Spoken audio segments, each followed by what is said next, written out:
This is video number 5 for bass players. And in this video, we are going to learn to play number 2 through 5 in your Essential Elements book. Here are the things that you will need. You will need your music book up on your music stand. You need your in pin out to the correct height. You need your stool, and you need your rock stop, okay? In video 3 is when we actually started playing on the D and the A string.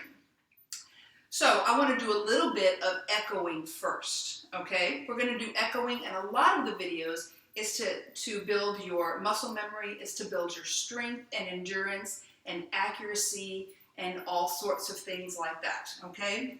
So you've got your stool with the leg in the middle. You're going to sit on your stool nice and strong with your left leg up. Your rock stop is in front of your left arm or your left leg, and it's about arm lengths away. Your in pin is adjusted to where the in pin is probably about this far, this length, from your thumb to your pinky. And you should also have your music stand in front of you, just in front of your stool, just like this. Okay, which might mean you need to move your computer or something, whatever you're watching this on, over here so you can see at the same time. I'm not going to put my music stand in front of me because you won't be able to see me if I do that. I actually have the entire book memorized because I've just been teaching just that long. I actually have the whole thing memorized. So I'm going to put this over here, but you have yours directly in front of you so you can see your music. All right, so let's do a little bit of echoing with the metronome first. And then we'll talk about how we know when to play which notes. So, in pin is in the rock stop. Left leg is up on the stool. Turn your bass slightly. Lean it back. And balance it on your leg. Remember, you cover up all of your left leg and half of your lap. All of your left leg is covered up by your bass and half of your lap. And you've gotten a nice strong wall for your bass to lean against. So I'm going to turn my metronome on. Thumb and index finger. Thumb goes on the side next to the fat string. Remember, halfway between the end of the neck and the end of the fingerboard, right there. Play 4 Ds. Hopefully remember that the D string is next to the skinny string. Play 4 Ds. 1, 2, 3, 4. Go. D, D, D, D. Go over to A. A, A, A, A. And A, A, A, A. Now 2 Ds, 2 A's. D, D, A, A. Go D, D, A, A. The A string should be sounding lower than the D string. If not, you might either have a horribly out of tune bass or you've gotten them mixed up. Make sure that you're plucking the A string and it's next to the fat string. Now do 2 A's, 2 D's. A, D, D. Go A, D, D. Okay, now I want you to look in your book. Now in the previous video, we learned the music symbols and terms at the top of the page. Okay, now in this one, we're going to learn what it means to read these notes, how we're going to read the notes down here.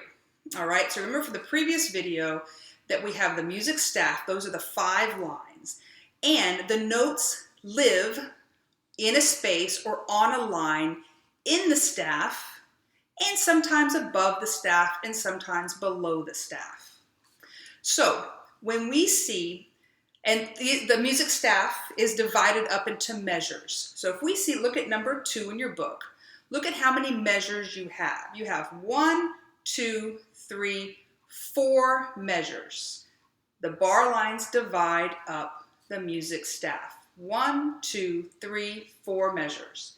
Now, if you look at the title of number 2, it says, let's read open D. Remember I told you open, all that open means is that you're not going to put any fingers down. That's all that open means.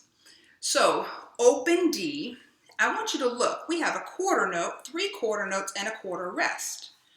Remember what the rest means. It means to not play, but more specifically for exactly 1 beat, 1 count, one beat.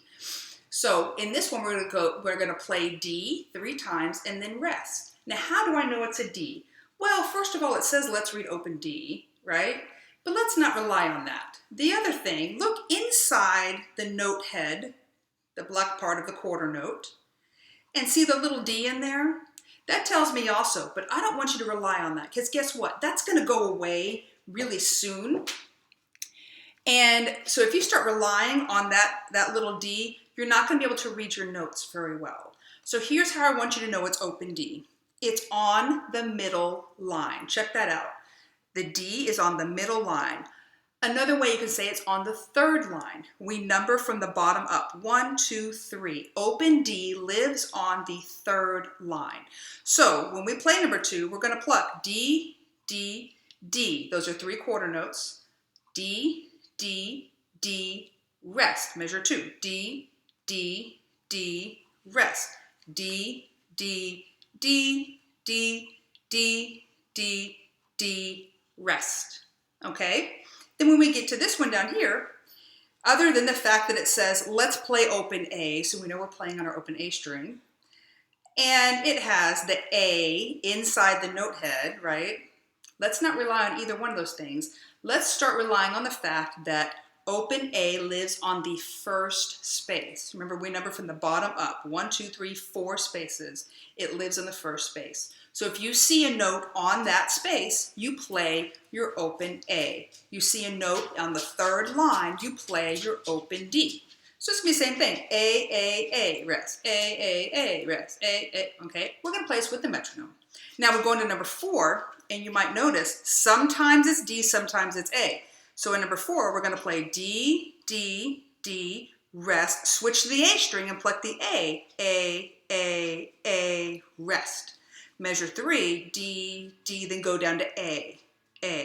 Watch your notes. Now some of you you're so smart that you're gonna memorize these lines real quickly. I would encourage you, yes, even if you haven't memorized, to still follow along in your music and make sure you're tracking, okay? Because one of the things we still have to train, there's so many parts of your body that have to be trained to do something. And one of the things we have to do is actually train our eyeballs to move along at a specific speed. Just like when you were first learning to read, you had to train your eyeballs to then go down to the next line. We're having to do that same thing. But in music, it's even more important that you go at a very certain speed, because remember, no such thing as the right note at the wrong time. It does not exist. We've got to be in time. So let's try all of those with the metronome. Okay, if you're not in your good posture, check yourself. And number 2 with me. And 1, 2, ready, and go. D, D, D, rest. D, D, D, rest. D, D, D, D, D, D, D, rest. Now something I want you to check on with your plucking position. We've got your thumb on the side here. Make sure your wrist is up, so you're using the kind of this whole part of your finger right here to pluck, not the tip like this. Turn your wrist up so you're pulling with the whole side of your string, your finger. Pull the string with the whole side of your finger, not just the tip of your finger. Pull this way, okay? Now going to number 2. Number 2, if you messed up on number 2, pause the video and practice it again on your own. Then rewind the video and try to do it again and get it right, okay? Because 2 should be super easy. Same thing with 3, should be super easy. If you mess up, pause the video, practice it till you get it right before you go on. Number 3, and 1, 2, number 3, wrist up, go, A, pluck with the side of your finger, A, rest, A, watch your music, A, rest. Now, if you finished before me or after me, you probably either played too fast if you finished before me, or you didn't do enough A's at the end. All right, make sure you're right with me. Going to number 4. This one, we have to switch strings. What do we start on? D. Why do I know that? Don't look at the fact that it says a little D inside. Look at the fact that the first note is on the middle line. Memorize those 2 notes right now. D string, open D, middle line, open A, first space. Okay, number 4. 1, D string. 1, 2, red, C, and go. D, D, D. Now go to the A string. Back the D string. A, D, T. Sorry. A, D, D, D. Rest. Okay? You might need to try that one again. And I'll tell you about this book. Measure 3s quite often are difficult. I don't know why it's always measure 3, but that's where people mess up. That's where they decide to make it a little complicated. So if you messed up in measure 3, totally normal. Pause the video, try it again. Go on to number 5 now. Now this one's going to be even trickier. Look at measure 2. Many of you will mess up in measure 2 because the rhythm is different. When I say the rhythm, right now, I mean the combination of quarter notes and quarter rest. Okay? We haven't seen this rhythm before. D, rest, A, rest. What's going to possibly happen? You're going to forget to rest. Prove me wrong and play it right the first time. Okay, the other thing's a little tricky. You have 3 Ds and then 1 A in the first measure. So you're probably going to have to do this one multiple times. Totally normal. Totally normal. Number 5. 1, make sure, plucking on the side of your finger, and pulling towards your hand, your wrist is up towards your face. And 1, 2, number 5, and go. D, D, D, A, D, rest, A, rest, D, D, A, D, A, D, rest. Now, these songs are going to get more complicated each time. So don't move on to the next song until you can play a particular song. So if you didn't have trouble with number 5, don't go on to number 6 yet. Practice everything in this video before you go on to your next video, and I assure you, you will be ready for that.